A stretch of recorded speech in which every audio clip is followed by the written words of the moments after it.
Hello, I'm Doug and this is the Taste and Sensibility channel, and today we have arrived at Brie-Like Cheese number 26, where we're looking at this Italian cheese called La Tour. And this is the last review that we're doing on Brie-Like cheeses. So if you like the reviews that you've been seeing here, please give this video a thumbs up, leave questions, leave comments, share it with your friends, family, and neighbors. And like and subscribe. Click the bell to get notified every time a new video comes out, which has usually been Mondays. So this cheese is imported from Italy. Let's see, ingredients. Pasteurized cow milk, pasteurized sheep milk, pasteurized goat milk, cream, salt, rennet cultures. And this has been out of my refrigerator for an hour or two, really. So it is coming to room temperature. It shouldn't have much of a chill on it. It's a pretty tall little cake in there. Disc of thing. And this cheese is mentioned in Liz Thorpe's book, The Book of Cheese. So in her Brie chapter, it is mentioned as that it looks like cheesecake, but you can eat it with a spoon. So I have a spoon here. I've learned my lesson. And what she's described as pretty simple taste profile.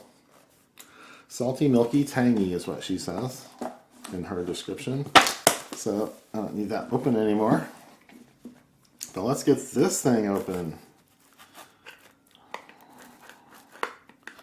It's a little cardboard crate to protect the shape. Got a nice little sticker, very decorative sticker, which is the only labeling on the whole thing I'm seeing.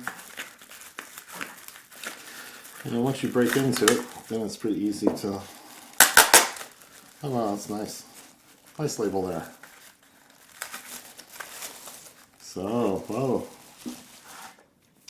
That texture on the top is very characteristic of the Geotrichum candidum yeast. That's the usual fate of anything that is sprinkled on in cheese. I'm going to go ahead and open this up more. So I don't think I'll be using the crates anymore. Just trying to get the whole cake out. There we go. That's what I'm after. So that's got all the traits of a Geotrichum candidum ripened cheese. Oh yeah, it's falling apart. Some rind is coming off the side here. Should be evident in the overhead camera, not out front. Okay. That should be enough to work with. Just kind of musty, yeasty, musty. Something old, something that's been sitting around a while. So I will start putting this on a flatbread. Usually I cut these things in half. I don't think this one's going to survive. I'll make a cut and see what happens. Okay. Might hold together. Okay, yeah. There might be some structure here I can work with. So this is a bunch of rind and not much inside on my first go around here. Whew. Yeah, the second pieces will be better, I think.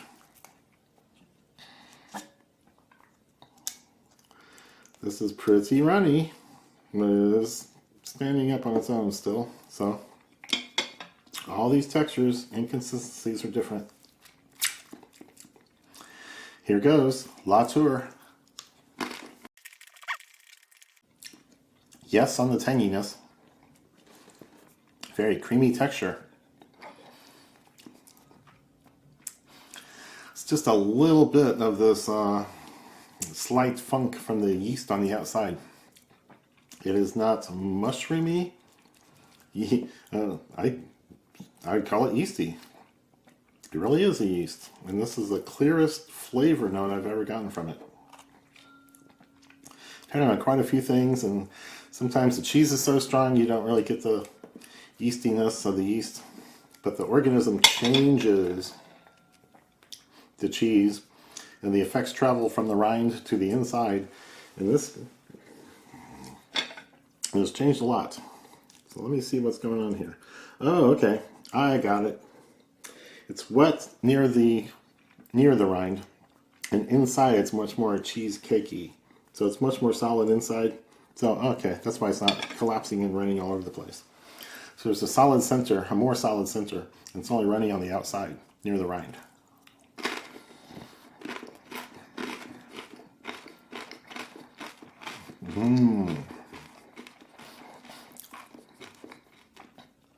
It's not very salty, but it's got just enough salt to perk up all the flavors. So definitely dairy, definitely creamy, rich, fatty mouthfeel. Nice, very nice. I'm not sure I get any of the goat character or any of the sheep character. The tanginess probably I would assign to the sheep milk. But I've gotten the same tang and things without the sheep milk, so who knows? This is so complicated, complex, it's going to be hard to dissect out. Yeah, an unsalted flatbread, or very low salt flatbread, is just glorious. There's enough salt in the cheese to handle it.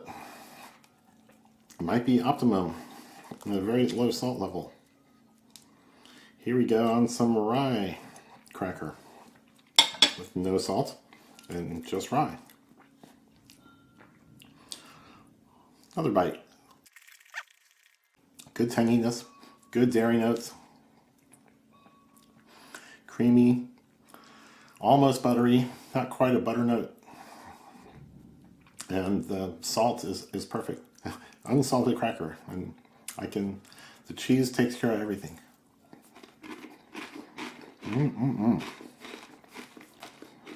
I like that. So this is spectacular. I am going to like the rest of this. So here we go on an oilier, saltier crostini.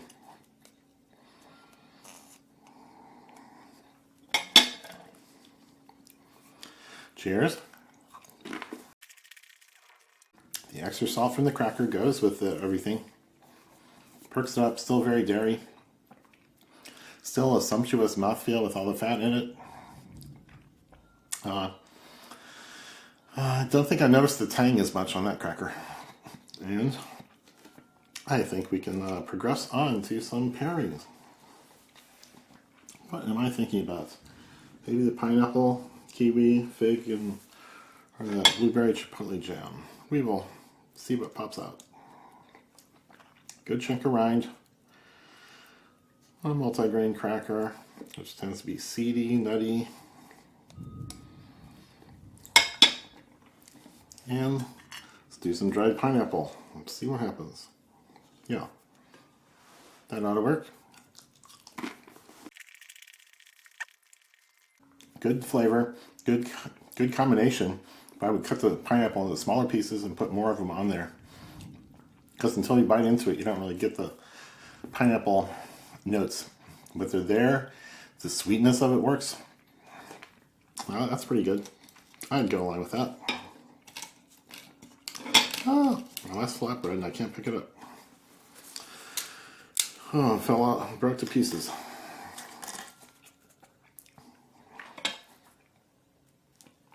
A little more of the runny outside edge here. That's probably where the stronger flavors are.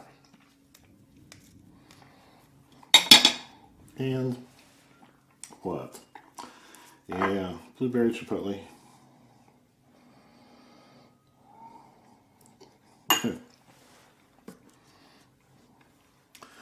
Okay, let's try this one.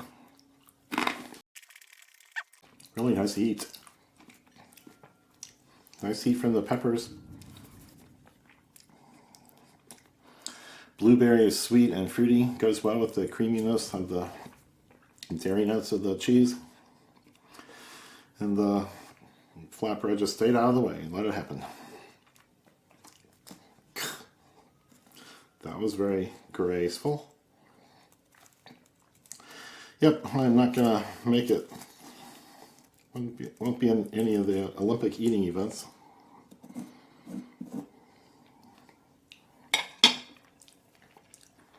Okay, rye cracker with a big wad of cheese.